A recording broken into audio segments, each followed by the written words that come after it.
Hi, I'm Dr. Paul with Car Injury Care TV, and we're talking with Dr. Papia.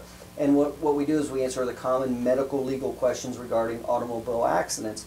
And the question we're talking about with Dr. Papia today is signing an early release. In other words, when you're in an automobile accident, a lot of times insurance companies will contact you and offer you money to sign an early release.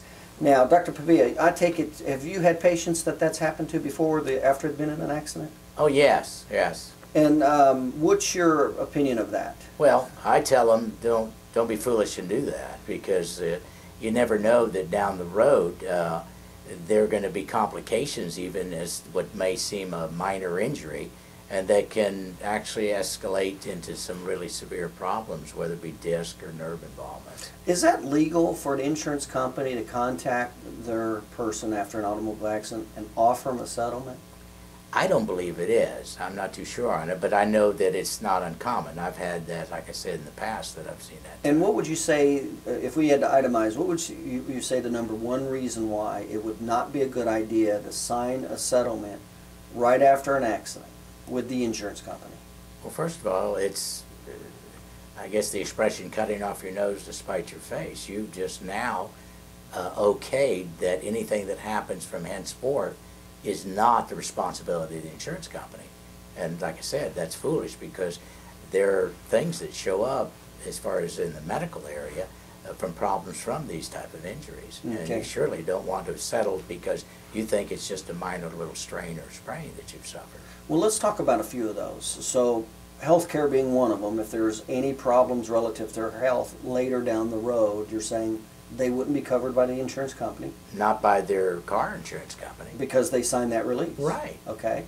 And what else would not potentially be covered? What about if there were any damages to the car? Well, absolutely. I mean, that, you know, we often hope that the car has been evaluated as to the damages, but then you start to drive the car after it's been repaired or after you had it repaired, and all of a sudden something else shows up. So, you know, it's the same thing. It's just like the health problems. Could something show up in the car after it's been repaired? And I've had some people say that the car wasn't even driving straight or something. And they didn't notice it? They didn't notice it immediately after? Right. Okay, that makes sense. What about time off from work? Would the insurance company cover that if they've signed? Absolutely not. Absolutely. Okay. Like I said, once you've signed on the dotted line and you say that, okay, I'll accept that what you're offering, then in turn, I mean, whatever happens thereafter is your full responsibility. So that's it. You're on your own. That's it. So I guess the bottom line is it would not be. What about the person that, you know, they feel better? You know, sometimes a lot of patients, they get in an accident and a few days later they feel better. Insurance company contacts them and says, you know, we'll give you $1,000 or something to settle this. What's your opinion on that? Well, the same as I said before, that's foolish, because until you've totally been evaluated, you've been examined, checked out as to the extent of your injuries, then and only then would you have an idea of how, you know, what kind of care you may need in the future. Is there a possibility of some permanency as far as the injury, that you're going to be plagued with problems thereafter? So it's just foolish to sign the thing until you've, one, had proper medical care, okay, and evaluated and get proper medical care, even if you think the injury is minute, is not bad. And again, the issue of the car, I've had some people that said after they had it repaired, I mean, myself personally, I've had repairs done on a car, and what did I have to do down the road? Take it back because it wasn't done right. Right. So what I'm hearing you say is so if somebody's in an accident like that and they feel better, in other words, they don't feel that anything's wrong, you know, in a few days or a week or something like that, in their mind, you know, you got to think, really, why not just sign it if I don't feel any pain? And I'm sure there's many people that do that. And again, that's a bad decision.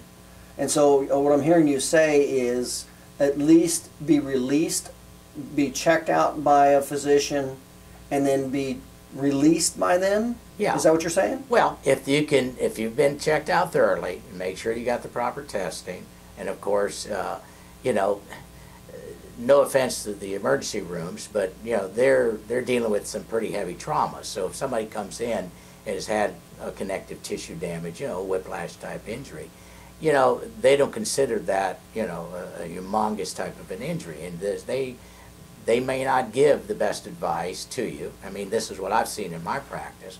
And so if a person were to evaluate, like I said, from that, well, if there was anything bad, they would have told me. I think, like I said, they need to get a second opinion.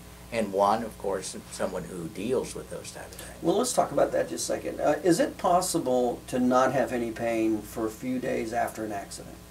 Oh, absolutely. So it's possible to be in an accident, not feel any pain. Because I could easily see where somebody's in an accident, they don't feel any pain, insurance company contacts them and offers them money, and they go, sure, I feel fine. Right. Can you see how that could happen? Oh, absolutely. So your suggestion to that is at least, is there a time period you would suggest before you even signed a release, or purely just by getting a release by a proper physician? Well, of course, being a physician, I think that the most important thing is where you hurt, where you know, even though you may not think you were. Be evaluated. I've told patients before, they said, well, I don't feel I was really hurt, doctor. I said, well, let me examine you, and if you weren't hurt, that'll show up in the exam. And if you were, we'll be able to isolate what tissue or what areas were involved. And from there, we'd know whether you needed treatment or not. Mm-hmm. Okay. And so the time frame probably isn't as important after an accident versus just being a proper evaluation. That's the way I feel, yes. Now, when I say a proper evaluation, you know, when you're in an automobile accident, you have a physical injury.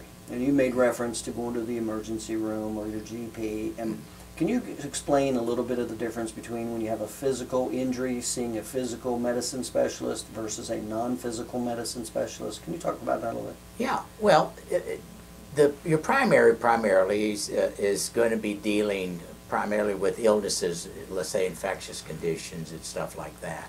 Unless they are experienced at physical trauma injuries.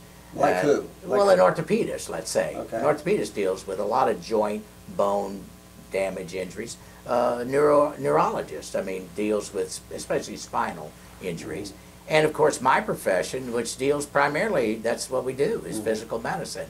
So our training and our application of care is to injuries to the spine especially, injuries to joints, to disc, involvement in the nerves, even in extremity work, where a person's in an accident and may actually have extremity injuries, whether it be a shoulder, whether it be a wrist, you know, a knees hitting the dashboard. So that's what we specialize in, is the physical medicine and physical care to help a person to heal properly. So what I'm hearing you saying is when you have a physical injury that is affecting the bones, joints, ligaments, and tendons, things of that nature, you definitely want to see a doctor who specializes in those treatments, such as an orthopedist, a neurologist, a chiropractor, something like that. Yes. Versus a GP who generally deals with infections. Right, right. Okay, okay, that makes sense. All right, well, good. Again, this is Dr. Paul with Car Injury Care TV, and we're talking with Dr. Papia, and you can actually he's created over 50 videos of common car injury questions and answers, and you can pick those up.